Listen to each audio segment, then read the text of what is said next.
parties, the DMK alone is the ideological parties. That is why you are fighting with Modi and Amit Shah. இந்த போராட்டம் தொடரும். இந்த போராட்டம் தொடரும் என்பதற்கு ஒரே ஒரு உதாரணம், நாளைக்கு இந்த இயக்கத்தை வழிநடத்த போகிற தம்பி உதயநிதி ஸ்டாலின் அவர்கள் அவரை தோளிலே தூக்கி சுமக்கிற மகிழ்ச்சி எங்களுக்கு இருக்கிற என்ன காரணம்? அவர் இளைஞரா? அவர் மூத்தவரா? சிறைக்கு சென்றாரா? சிலுவை ஏந்தினாரா? தேவையில்லை. சனாதனத்துக்கு மண்டியிடாத ஒரே ஒரு தலைவன் எங்கள் இயக்கத்திற்கு போதும். திராவிட மாடல் நாயகன் இருக்கிற நேரத்தில் பெரியார் இல்லை, கலைஞர் இல்லை, அண்ணா இல்லை. ஆனால் ஆபத்து எங்கே இருக்கிறது? வல்லூர் வட்டமிடுகிறது. 400 நாடாளுமன்ற உறுப்பினர்கள், இப்போது 250 நாடாளுமன்ற உறுப்பினர்கள், ஒரே மொழி, ஒரே தேசம், அரசியல் சட்டத்தை தூக்கிடுவோம் என்று சொல்லுகிற போது நாங்கள் டெல்லிக்கு அவுட் ஆஃப் கண்ட்ரோல் என்று சொல்லக்கூடிய ஒரு மகத்தான தலைவனை இந்திய அரசியல் நாம் பெற்றிருக்கிறோமே. எங்கள் மீது குற்றச்சாட்டு வந்தது. என்ன குற்றச்சாட்டு? மதசார்பின்மைக்கு எதிராக இருக்கிறார்கள் என்று. இல்லை, மதசார்பின்மையை காப்பாற்றிய இயக்கம் பிஜேபியோடு சேர்ந்து திராவிட முன்னேற்ற கழகம். மதச்சார்பின்மை கொள்கையை வெளியிலே இருந்து காப்பாற்றுவது வேறு. ஆனால் வாஜ்பாயோடு கூட்டணி வைத்து அவர்கள் கையை கட்டி போட்டு இந்த மூன்றையும் செய்யாமல் காப்பாற்றிய இயக்கம் இந்திய அரசியலில் திமுகவும் தலைவர் கலைஞரும். நான் இப்போது சொல்கிறேன், we the people of India having solemnly resolved to constitute India into a sovereign, secular, socialistic, democratic, இந்த பண்புகளை காப்பாற்றிய ஒரு மாநில கட்சி திராவிட முன்னேற்ற கழகத்தை தவிர, கலைஞரை தவிர வேறு யார் இருக்கிறார்கள்? திராவிட முன்னேற்ற கழகம் என்கின்ற தலைப்பை எனக்கு தந்திருக்கிறார்கள். ஒரு நீண்ட நெடிய தலைப்பு. சம்பவங்களை கோர்த்துக் கொண்டே சொன்னால் 1 மணி நேரம் 2 மணி நேரம் போதாது. என்றாலும் கூட பேரறிஞர் அண்ணா அவர்கள் குறிப்பிட்டு சொன்னதை போல புட்டிங் செஞ்சுரிஸ் இன்டு கேப்சூல்ஸ், ஒரு நூற்றாண்டை ஒரு சின்ன சிட்டிகைக்குள் அடக்க முடியும் என்கின்ற அந்த அண்ணாவின் தத்துவத்தை ஏற்று ஒரு 10-20 மணித்துளிகளில் உங்கள் முன்னால் என்னுடைய கருத்துக்களை வைக்க விரும்புகிறேன். இந்திய அரசியலில் திராவிட முன்னேற்ற கழகம், இந்திய அரசியல் என்பது டெல்லி எதை பார்க்கிறது, எப்படி பார்க்கிறது, யாரை எப்படி நடத்துகிறது என்பதிலே முடிகிறது, என்பதிலே தொடங்குகிறது, என்பதிலே நீடிக்கிறது. ஒரு காலகட்டத்தில் டெல்லி கிழக்கை பார்த்த காலம் உண்டு.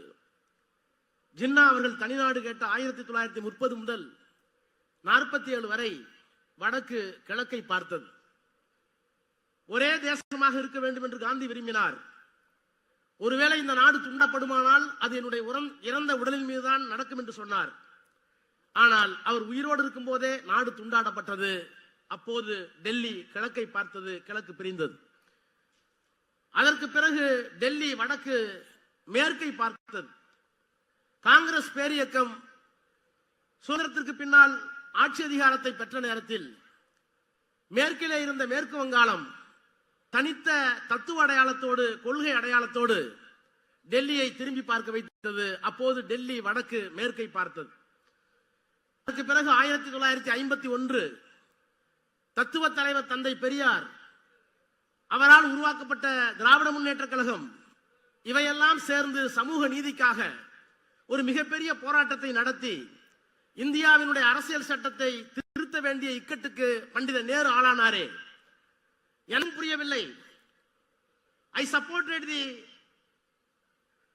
efficient government without losing any merit என்று சொன்னவர். நான் தகுதியை விட்டுக் கொடுக்க முடியாது, இடஒதுக்கீடு எனக்கு ஏற்புடையது அல்ல என்று சொன்ன பண்டித நேருவை புரிய வைத்து, a government should be efficient, the same time the government must also be humanitarian. ஒரு அரசாங்கம் என்பது திறமையை மட்டும் நம்பி இருக்க கூடாது, அது மனிதாபிமான அரசாங்கமாக இருக்க வேண்டும், அதற்கு இடஒதுக்கீடு தேவை என்று அந்த பண்டித அறிவை புரிய வைத்து சென்னையிலே தெற்கிலே நடந்த போராட்டத்தால் நான் அரசியல் சட்டத்தை திருத்துகிறேன் என்று சொன்னபோது வடக்கு டெல்லி தெற்கை திரும்பி பார்த்தது.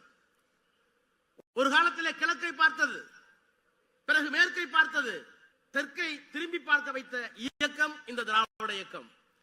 நான் இன்னும் குறிப்பிட்டு சொல்லுகிறேன், 1951 முதல் சட்ட திருத்தம், அதற்கு பிறகு 1960 இன்றைக்கு இந்த நிறைந்த அரங்கத்தில் எழுச்சியோடு உட்கார்ந்திருக்கிறோம். மத்தியிலே அமைச்சர் பெருமக்கள் இருந்திருக்கிறார்கள், நானே கூட இருக்கிறேன். நீண்ட நெடுங்காலமாக திராவிட இயக்கத்துடைய சித்தாந்தங்களை நாடாளுமன்றத்தில் சொன்ன வைகோ இருக்கிறார், முழங்கிக் கொண்டிருக்கிறார் சிவா இருக்கிறார். ஆனால் நான் எண்ணி பார்க்கிறேன், இந்த இயக்கம் ஒரு காலத்தில் எப்படி இருந்தது. 1960 ஆகஸ்ட் 14ஆம் நாள் இந்திய எதிர்பார்ட்டம் இங்கே நடந்து கொண்டிருந்த அந்த காலகட்டத்தில் நாடாளுமன்ற உறுப்பினராக இருந்த EVK சம்பத் அவர்களுக்கு பண்டித நேரு அவர்கள் கடிதம் எழுதுகிறார். என்ன கடிதம்? உங்களுக்கு நான் அறிவேன், உங்களுக்கு ஒரு உத்தரவாதம் தருகிறேன். தமிழ்நாட்டு மக்கள் ஏற்றுக்கொள்ளுகிற வரை, ஏற்றுக்கொள்ளாத வரை நாங்கள் இந்திய மாட்டோம். ஒரு கடிதம், ஒரே ஒரு கடிதம். அந்த கடிதத்திற்கு கடற்கரையிலே ஒரு பாராட்டு விழா. என்ன பாராட்டு விழா? அண்ணா பேசுகிறார். தம்பி பண்டித நேரு எழுதியிருக்கிறார் கடிதம். யார் தெரியுமா பண்டித நேரு? அணிசரா நாடுகளுடைய தலைவர், யுகோஸ்லாவிய தலைவர் மார்ஷல் டிட்டோவுக்கு எழுதிய கரம். அணிசரா நாடுகளுடைய தலைவராக இருக்கின்ற சுகஸ்லாவுக்கு எழுதிய கரம். எகிப்தினுடைய அதிபர் நாசருக்கு எழுதிய கரம் என் தம்பி சம்பத்துக்கு எழுதியிருக்கிறது. ஆனந்த கூத்தாடினார். ஒரு கடிதத்துக்கு ஆனந்த கூத்தாடி. அன்றைக்கு தேசிய அரசியல் திமுகவின் பங்கு அப்படித்தான் இருந்தது. 1962 திராவிட நாடு பிரிவினை, அதற்காக ஒரு சட்டம் கொண்டு வந்தார்களே. அந்த சட்டம் கொண்ட நேரத்தில் சொன்னார், we belong to Dravidian stock. நாங்கள் திராவிட மரபினத்தை சேர்ந்தவர்கள். we have got something concrete, something distinct, something different to offer the world at large. நாங்கள் திராவிட மரபினத்தை சார்ந்தவர்கள். இப்படி சொல்லிக் கொள்வதால் நான் வங்காளிக்கோ மராட்டியனுக்கோ எதிரிகள் அல்ல. ஆனால் இந்த உலகத்திற்கு வழங்குவதற்கு எங்களிடத்திலே தனித்த, வேறுபட்ட, தனித்துவம் கொண்ட திடமான கொள்கைகள் இருக்கிறது இந்த உலகத்திற்கு வழங்குவதற்கு. இதை சொன்ன போது நாடாளுமன்றம் திரும்பி பார்த்தது. அன்றைக்கு அவ்வளவுதான் தேசிய அரசியலில். அதற்கு பிறகு இன்னும் 63 அண்ணா பேசினார். என்ன பேசினார்? நேஷனல் இன்டகிரேஷன் கவுன்சில் திராவிடனோடு கோரிக்கை இங்கே இருந்த பொழுது அந்த கோரிக்கை தடுக்க வேண்டும் என்பதற்காக ஒரு தடை சட்டத்தை கொண்டு வந்த நேரத்தில் ஒரு கவுன்சில், நேஷனல் இன்டகிரேஷன் கவுன்சில், தேசிய ஒருமைப்பாட்டு குழு. அந்த குழுவுக்கு யார் தலைவர்? திருவாரூர் சமஸ்தானத்தினுடைய திவானாக இருந்த சிபி ராமசாமி, வைஸ்ராய் கவுன்சிலே சட்ட அமைச்சராக இருந்த சிபி ராமசாமி. அவரை போட்டார்கள். நாடாளுமன்றத்திலே கேட்டார், எங்களை பிரிவினைவாதி என்று சொல்லுகிறீர்களே. அண்ணா பேசினார், எங்களை பிரிவினைவாதி என்று சொல்லுகிறீர்களே, நாங்கள் உரிமை கேட்டால் எங்களை துண்டாடுகிறான் சொல்லுகிறீர்களே, நீங்கள் தேசிய ஒருமைப்பாட்டுக்கு ஒரு ஆணை போட்டிருக்கிறீர்களே சிபி ராமசாமி, அவர் யார் தெரியுமா? சமஸ்தானங்களை இந்தியாவோடு இணைக்க வேண்டும் என்று வல்லபாய் பட்டேலும் நேரும் விரும்பிய போது திருவாங்கூர் சமஸ்தானத்தை இந்தியாவோடு இணைக்க விரும்பாமல் பாகிஸ்தானோடு போய் இணைப்பதற்கு ஜின்னாவிடம் பேரம் பேசிய சிபி ராமசாமி, உங்களுக்கு ஒற்றுமைவாதி, எங்கள் இனத்திற்கு மொழிக்கு உரிமை கேட்டால் நாங்கள் பிரிவினைவாதிகளா என்று 63 கேட்டாரு. அப்போது தேசிய அரசியல் திமுகவுக்கு இருந்த இடம். அதற்கு பிறகு அண்ணா முதலமைச்சரானார். அதற்கு பிறகு வந்த பணிகளை எல்லாம் நான் சொன்னால் நேரம் போதாது, நான் மாற்றி சொல்லுகிறேன். எது திமுக? இந்திய அரசியல் சட்டம் 1946 தொடங்கி 49 வரை கான்ஸ்டிடியூஷன் அசம்பிளி டிபேட்ல தொடங்கி நிறைவாக எழுதப்பட்ட அரசியல் சட்டத்துடைய முகப்புரைக்கு நான் வருகிறேன். அதுதான் திமுக என்று சொல்கிறேன். We the people of India having solemnly resolved to constitute India into a sovereign, secular, socialistic, democratic republic. இது ஒரு இறையாண்மை உள்ள நாடு, இது ஒரு சமதர்ம குடியரசு, இது ஒரு மதச்சார்பற்ற நாடு, இது ஒரு ஜனநாயக நாடு. நான் பெருமையோடு சொல்கிறேன், இந்தியாவில் எத்தனையோ தேசிய இனங்கள், எத்தனையோ மொழிகள், எத்தனையோ பழக்க வழக்கம், எத்தனையோ சாதி, எத்தனையோ மதம், இவற்றையெல்லாம் ஒரு கட்டுப்பாட்டுக்குள் கொண்டு வர வேண்டும் என்பதுதான் அரசியல் சட்டத்துடைய முகப்புரை. நான் பெருமையோடு சொல்கிறேன், இந்தியாவினுடைய அரசியல் சட்டத்துடைய சொல்லப்பட்டிருக்கின்ற முகப்புரையில் சொல்லப்பட்டிருக்கின்ற அந்த இறையாண்மை, அந்த சமதர்மம், அந்த மதச்சார்பின்மை, அந்த ஜனநாயகம், இந்த 4 கொள்கைகளையும் காப்பாற்றிய ஒரு மாநில கட்சி திராவிட முன்னேற்ற கழகம் மட்டும்தான் என்பதை என்னால் சொல்ல முடியும். எப்படி? அண்ணா பேசினார், முதலமைச்சராக இருந்தார், மறைந்து விட்டார். கலைஞர் முதலமைச்சர். இந்தியாவினுடைய இறையாண்மைக்கு எப்போது ஆபத்து? 1971 பாகிஸ்தான், 1999 கார்கில், திராவிட நாடு கேட்டவர்கள், பிரிவினைவாதிகள் என்றெல்லாம் சொல்லப்பட்ட நேரத்தில் 71 எந்த முதலமைச்சரும் தரவில்லை. இந்தியாவினுடைய ஒருமைப்பாட்டுக்காக 5 கோடி ரூபாயை தந்து இறையாண்மையை காப்பாற்றியவர், 6 கோடி ரூபாயை தந்து இறையாண்மையை காப்பாற்றியவர் கலைஞர். 99 எந்த மாநிலம் கொடுக்கவில்லை. வாஜ்பாய் பிரதமர் 100 கோடி ரூபாயை கார்கில் போருக்கு கொடுத்து இறையாண்மைக்கு கட்டியம் கூறியவர் கலைஞர்.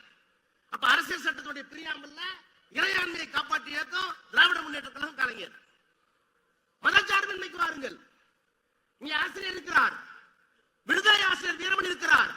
ஒரு காலகட்டத்தில் திராவிட முன்னேற்ற கழகத்தினுடைய ஒவ்வாமை இருந்தது. என்ன ஒவ்வாமை? பிஜேபியோட கூட்டணி. செய்யத்தக்க அல்ல செய்யும் அல்ல கெடும், செய்யத்தக்க அல்லாம யாரும் கெடுமா. செய்ய வேண்டியதை செய்யலாம் தப்பா போடும், செய்ய வேண்டியதை செய்யாம உணர்ந்துடும். எங்கள் மீது குற்றச்சாட்டு வந்தது. என்ன குற்றச்சாட்டு? மதச்சார்பின்மைக்கு எதிராக விட்டார்கள் என்று. இல்லை, மதச்சார்பின்மையை காப்பாற்றிய இயக்கம் பிஜேபியோடு சேர்ந்து திராவிட முன்னேற்ற கழகம். எப்படி? திராவிட முன்னேற்ற கழகம்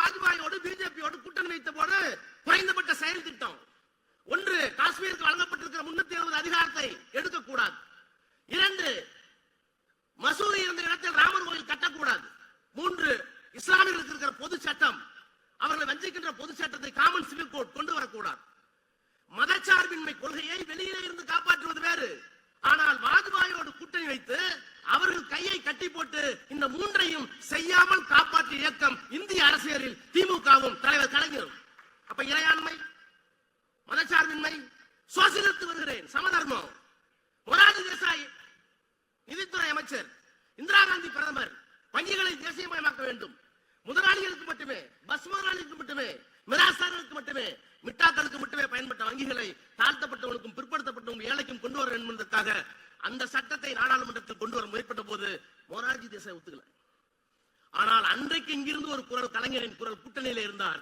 இந்திரா காந்தி அம்மையார் அவர்களே, சமதர்மம் ஓங்க வேண்டும், அதுதான் எங்களுடைய கொள்கை, எங்களுடைய நாடாளுமன்ற உறுப்பினர்கள் உங்களுக்கு ஆதரவாக இருப்பார்கள், அந்த சட்டத்தை கொண்டு வாருங்கள் என்று சொல்லி அன்றைக்கு சமதர்மத்தை காப்பாற்றிய இந்த இயக்கம் இந்திய அரசியலில் திமுக. அப்ப இறையாண்மை, மதச்சார்பின்மை, சமதர்மம், ஜனநாயகம். எப்போது ஜனநாயகத்திற்கு ஆபத்து வந்தது? மிசா வந்த போது ஆபத்து வந்தது. யார் இந்த முதலமைச்சர்? நான் இன்னொரு மேடையிலே சொன்னேன், அந்த 25 வயதில் 23 வயதில் காயங்களோடு திருமணமான ஒரு புதிய மணமகன் இல்லத்தினுடைய சுகத்தை எல்லாம் துவக்க வேண்டிய அந்த வயதில் சிறையை சிலுவையை ஏற்றுக்கொண்டாரே, அப்படி ஜனநாயகத்திற்கு ஆபத்து வந்த போது அதை தடுத்து நிறுத்தியது மட்டுமல்ல, அதற்காக ஆட்சியை இழந்து எதிர்த்து நின்று குரல் கொடுத்து அதற்கு பிறகு அரசியல் சட்டத்தை திருத்தி 42 அமெண்ட்மெண்ட் சொல்வார்களே, நீதித்துறைக்கு மரியாதை இல்லை, நீதித்துறை கேள்வி கேட்க முடியாத நாடாளுமன்ற இருந்த சட்டங்களை என்றெல்லாம் கொண்டு வந்தார்களே, அந்த காட்டு தர்பார் சட்டத்தை தூக்கி எறிந்து மீண்டும் ஒரு ஆட்சியை கொண்டு வந்த பெருமை கலைஞருக்கும் திராவிட முன்னேற்ற கழகத்துக்கும் இந்திய அரசியலிலே உண்டு. நான் இப்போது சொல்கிறேன், we the people of India having solemnly resolved to constitute India into a sovereign, secular, socialistic, democratic, இந்த பண்புகளை காப்பாற்றிய ஒரு மாநில கட்சி திராவிட முன்னேற்ற கழகத்தை தவிர, கலைஞரை தவிர வேறு யார் இருக்கிறார்கள்? அவ்வளவு பெருமைக்கும்.